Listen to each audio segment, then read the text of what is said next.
So today we're going to discuss about the sampling. What's the purpose of why we have to rely with what's desirable, what's ideal, what gives us the best result when you have a data from population.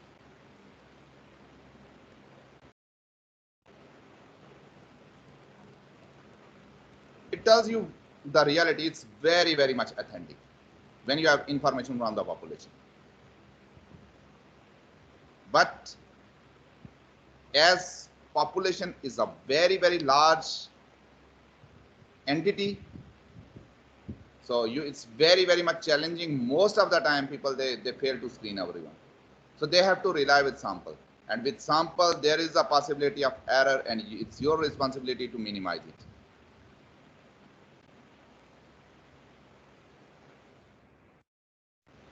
So here are some basic terms, and then we're going to continue with this. That when you decide that you are going to get response from respondents, there are two ways. The government normally have the resources, so they carry out the census. They take information from each and everyone in the population.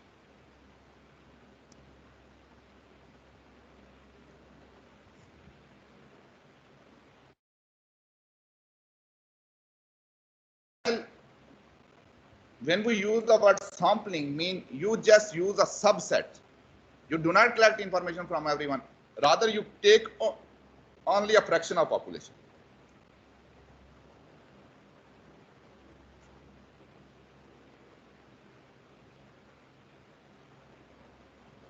When you start considering to collect data from each and everyone, normally if you do not have lots and lots of resources, the only possibility is that when you have limited number of responders,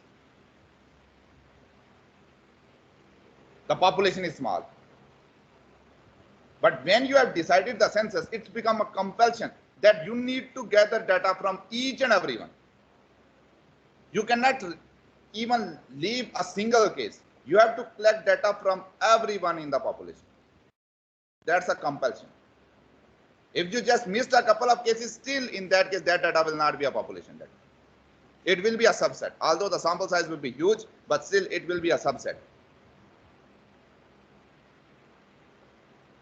So census possible with small or limited population, and the requirement for it is that you have to collect data from each and everyone.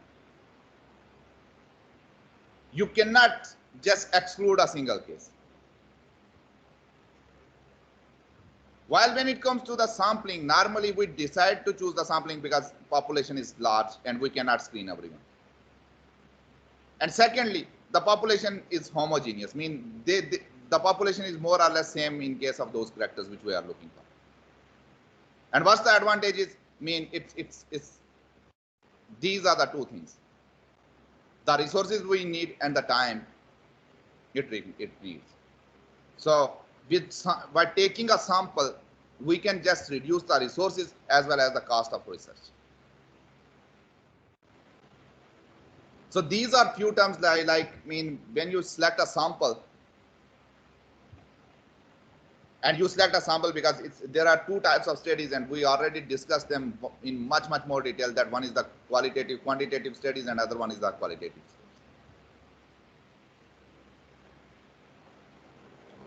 So when it comes to the quantitative research, you just need to remind one thing, that you make decision about population. You decide about population. You take a sample, and the purpose of taking that sample is to make a decision about population. And the qualitative research, that it's all about in-depth situation and or events, and you do not declare yourself. You do not decide about the population. Rather, you decide something about the subjects or the group selected. Your decision cannot be generalized to the population. So it's about only a decision that is about the selected group.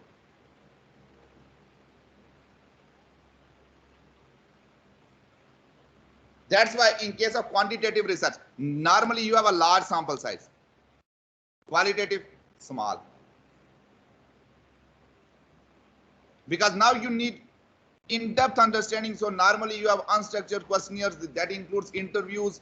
So it's in-depth understanding about a phenomenon, and it's as you declare about those subjects, selected subjects, and you do not claim any generalization. So qualitative research do not need to be unbiased. It can be biased. It's more easy. So all those stuff that relates to the quantitative research.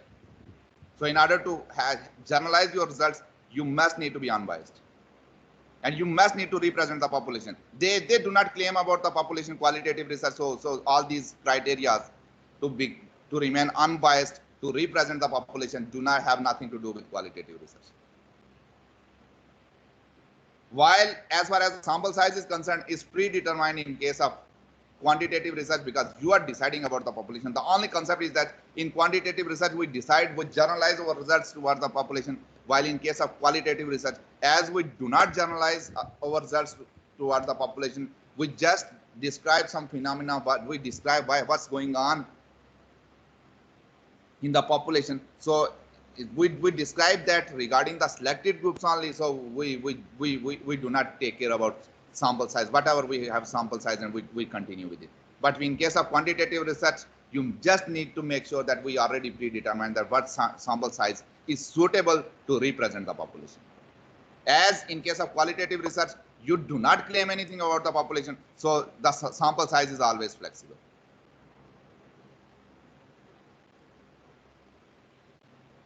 So these are things which we discussed in our initial research, all those, what is qualitative research and what's the quantitative research. So these things will.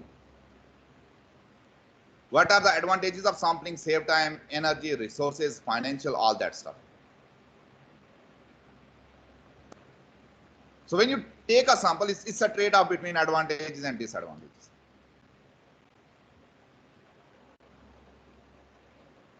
So advantage, save time, energy, resource. You can conduct your research earlier. You can carry out your research within your resources. So it will be easy. You will come up, but at the same time, the biggest disadvantage that in that case, when you take a sample, I told you, either you have to predict something or it's estimation. You come up with an estimate, not the real value. And there is always a possibility that what you are telling can be wrong. Because when you take the sample, you cannot eliminate the error. I told you, you can reduce the error, but you cannot eliminate the error. There is always a chance that there is some error. And there can be an error. Maybe you are right, but possibility of error exists. Although, how much error is possible? Maybe it's 1%, less than 1%, it's 2%, 5%, but error can be low and error can be on the higher side. But there is always a possibility of error there when you take the sample. And when you take the sample and then you decide about the population. That's why I wrote it again and again that when you take the sample, you cannot eliminate the error. There is always a possibility of error.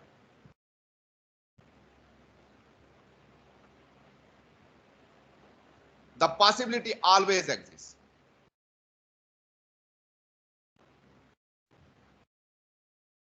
And these are just punchlines. So these are terminologies when it comes to the sampling. So population, we define I do not have any problem with your definition of population, that what the biologists they say about it, but you just need to sometimes we go to to carry out samples from something that are non-living. That, for example, if you check the water quality, so you take water sample from many different resources. So in that case, all those water resources they becomes a population in statistics. But still, whatever you have understanding regarding the population, so all the members of a group are considered as population, and they are being denoted by a capital N. So sample size is denoted by a small n, while population size is being denoted by a capital N.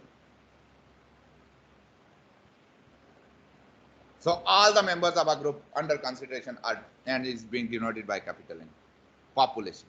When it comes to the sample, it's always smaller than population. It's a subset.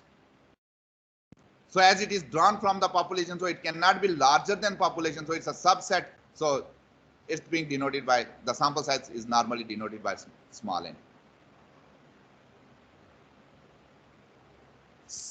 So another thing, that as far as the sample size is concerned, sample size refers to how many individuals you have recruited for your research.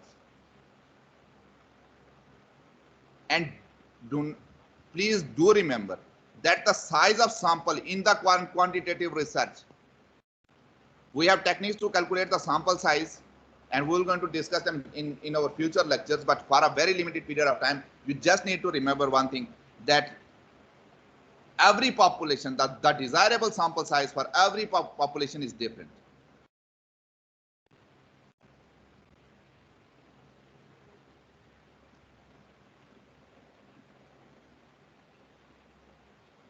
So when you carry out a quantitative research, you know about the size of population, and on the basis of size of population and other factors like variance and the standard deviation, you decide a sample size. And that sample size is minimum that is required to generalize your results. If your sample size is less than that, you cannot generalize your results to the entire population. If population is large, in order to generalize your results, the sample size must be required to be large. If population is comparatively small, in that case, your sample size will also reduce according to the population, but it also depends on the variations as well. Another term that is being frequently used is the sampling design or strategy. It's the way of selecting sample. How you select? Is it random? Is it not random? We're going to discuss them later on, even in this lecture. How you select a sample? Have you randomly selected a sample, or all that kind of stuff? So it's the sampling strategy. The sampling unit referred to a single individual of a population or a sample. So for example, if you take the data from 10 people, the single person is a sampling unit. And the last term is sampling error. And in my last lecture, we discussed in much more detail about the standard error of the mean. That's the same. That there will be a variation between sample and the population estimates. So what's there in population parameter, and the sample estimates, there will be a difference, and that is referred as the sampling error. It has nothing to do with mistakes when you collect the data. It has nothing to do with it's a sampling error that exists because you take a fraction and generalize your results. These are not the errors in your handling. These are not the error in your processing. Rather, this is an error that exists because you just take a fraction and generalize your results to the entire population.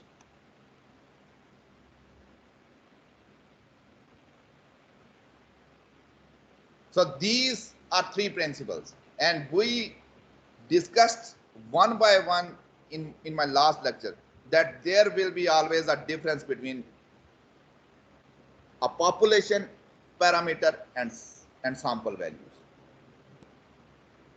And that will be sampling error because you use a fraction. You cannot eliminate it. And secondly, when I was calculating like this, that I was telling you about sir. Yes. Sir जब population के अंदर हम वहाँ से sample लेते हैं, और यानी कि और एक सैंपल हम लेते हैं, यानी कि पॉपुलेशन के अलावा जो सैंपलिंग होती है उसके अंदर, तो ये तो लाजमी एक डिफरेंस उसके अंदर आएगा, तो ये एरर कैसे कंसीडर होगा? Because you claim about the population, ना? सर मेरा क्वेश्चन ये है कि जब हम पॉपुलेशन से डेटा लेते हैं और एक डेटा हम लेते हैं जो सैंपलिंग हम करते हैं उधर से लेते हैं डेटा, तो दोनों के अंदर वाज़ह एक फ़र्क होगा, तो ये एरर कैसे कंसीडर हो रहा है? For example, when you take a data from the population, that means in that case you will not have the sampling error. Sampling error will not happen when you take the data from the population. But when you take a sample and then you generalize your results, for example, your sample mean is 25. You know this is not the population parameter. Maybe it's 26, maybe it's 24. That will be different from it. So there is always error linked to the sampling. And that is not your handling error. That is not error in your processing. That is not an error of calculation. Rather, that is an error created only because you use a fraction to decide about all. And this is what we discussed in much more detail in our last lecture. Is it clear?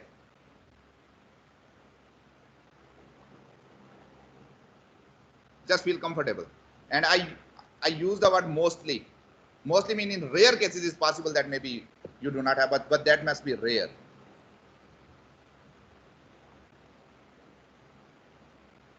Gentlemen, is it clear? Yes, sir, clear. Are you sure? Yes, sir, sure. Okay, thank you. Secondly, it's raining outside.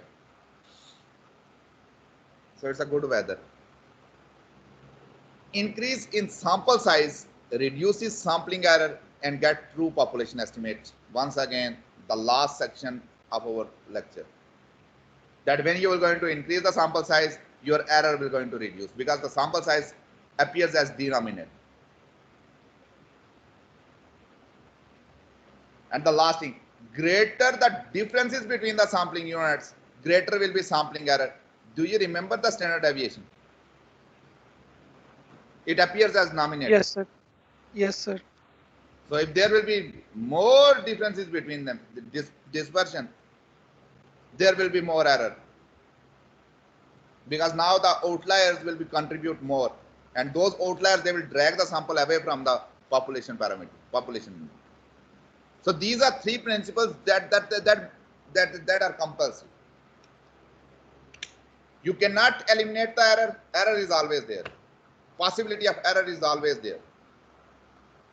I'm using the word possibility of error.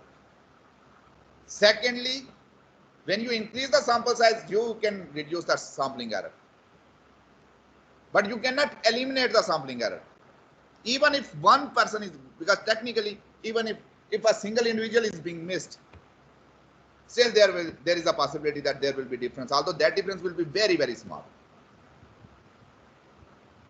But still, by increasing the sample size, you can reduce the sampling error, but you cannot eliminate the sampling error if you take a sample.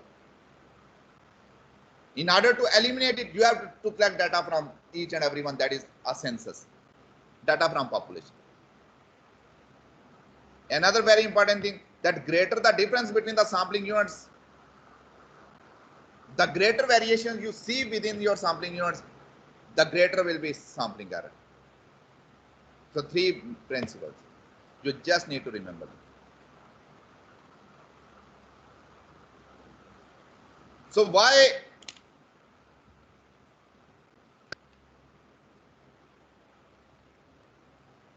people that just tolerate that sampling error, and why they continue with small samples? Sometimes most of the people, they refuse to participate in your research. Because when it comes to the research, it's a volunteer activity.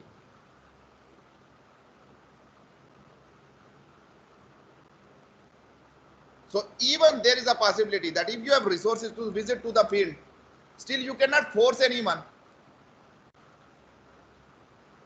to be your subject. People, they refuse due to their own reasons. Sometimes they do not want to share the information. That's their privacy. So it's, when it comes to the research, in sampling, you recruit volunteers. So you have to look for their consent. If they are not ready, they simply refuse. So in that case, your sample size will remain small. And there can be other causes. I told you about the resources, about the time and all that stuff. And the second one is the variations, and we already discussed about it. If the variations, they are more in the population, that there will be more sampling error.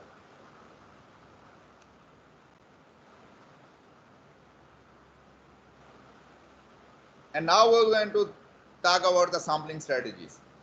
How you select a sample.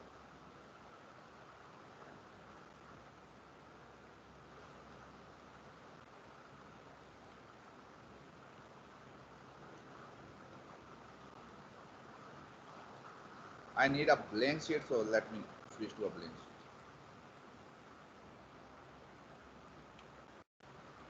Sir, use MS Word. Why? Sir जब आप writing लिखते हैं वो समझ ही नहीं आ रही है आप लिख क्या रहे होते हैं बाज़ औक़ात सर नेट की वजह से इशू होता है ना आपकी आवाज़ सुनने में भी तो उधर अगर आप लिखेंगे तो उधर से सही समझ आ जाएगी आपने क्या लिखे है I'm using the pen, so even when I will going to use the mean with word I can only write those numbers, but with this pen I can draw everything. I can do whatever. I can use it as a board. So that's why I need a board to teach. So that's why I'm using these pens. Okay sir okay Thank you.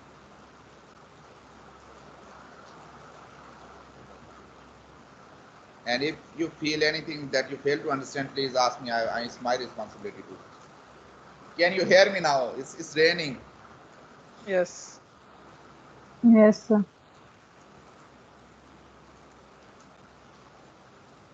Who wants to teach a class in this weather?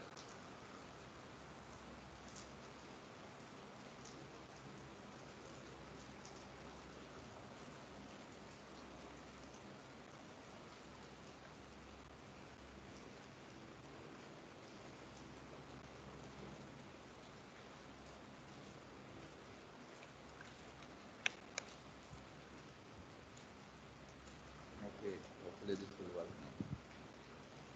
Okay. In order to generalize your results, first thing you just need to understand. This is generalize your results. When you take a sample and you are interested to generalize your results to the population,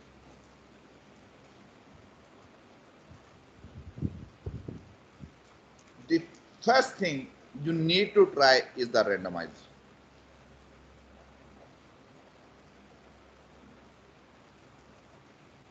Can anyone define what is randomization?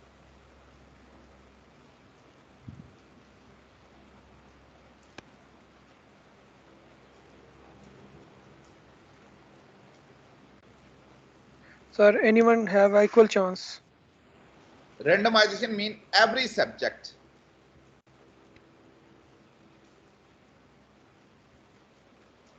another word for it is sampling unit.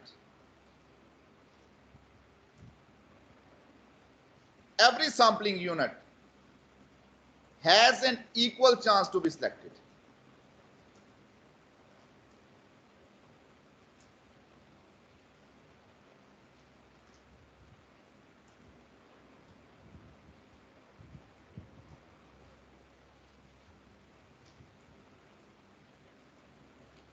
And that's the concept of randomization.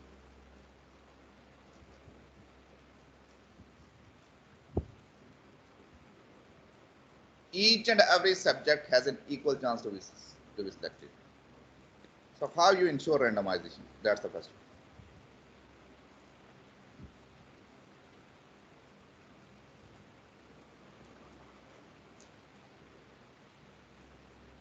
So if I was going to collect that data from, take a sample from your class, and if I ensure each and every one has an equal chance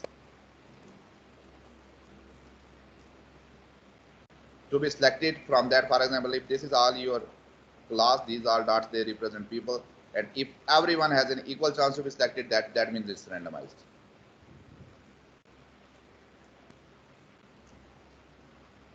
So if you look at this chart, is it visible to everyone? Why it's telling me it's presenting? Can you see what's on the top of it?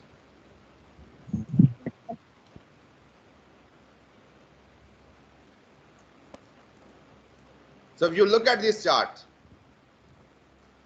normally I will not going to mix is something that where you partially have randomization and partially you do not follow the random technique. So very rarely you will going to see something like mix.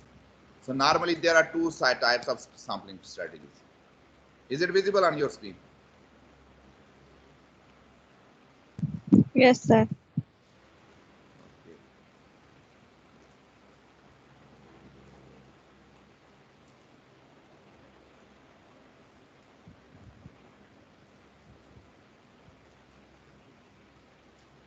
So the entire sampling strategies depend on two things.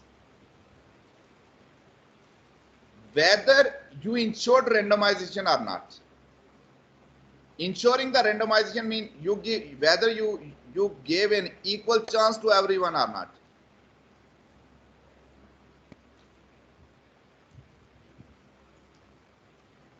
And when you give an equal chance to everyone, just give me. Assalamu alaikum.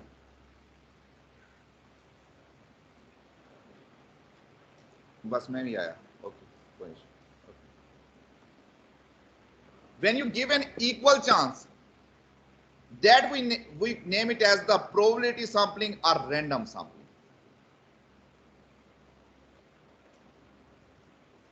So there are two types of sampling strategies. One is the random sampling strategies and other one are the non-random or non-probability. When you use the probability or random sampling techniques, in that case you can generalize your results to the population.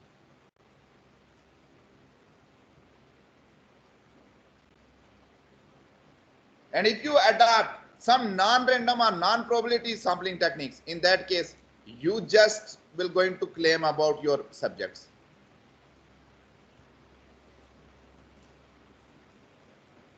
Or you will going to claim about that your focus group, another name for it.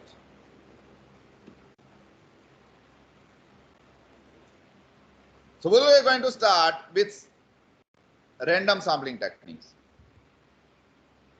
The most ideal technique is simple random sampling technique.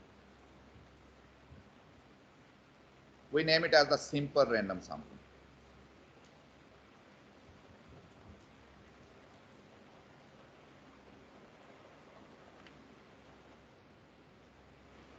So what's the condition for simple random sampling?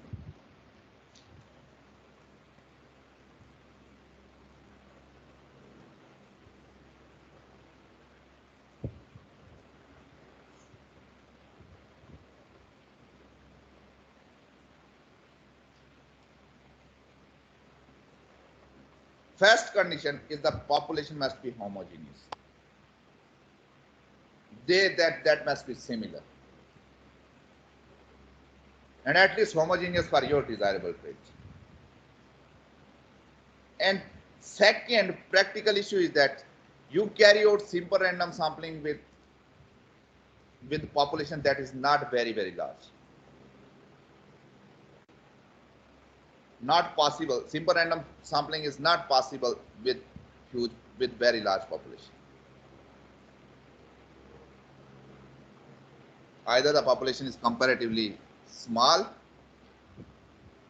In that case, simple random sampling is possible. Because here with simple random sampling, you give an equal chance to everyone.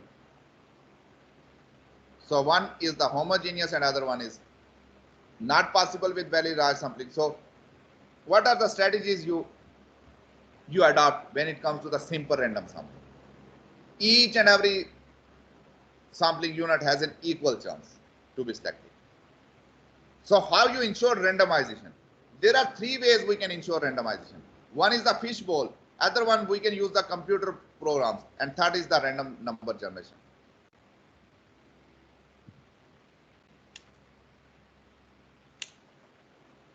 We will going to take a break of 10 minutes, 15 minutes, and then I will going to come back.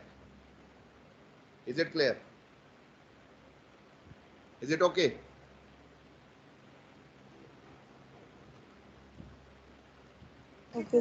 Okay, sir. I have an official work, so I have to go out for 10 minutes and then I will going to come back. Thank you very much.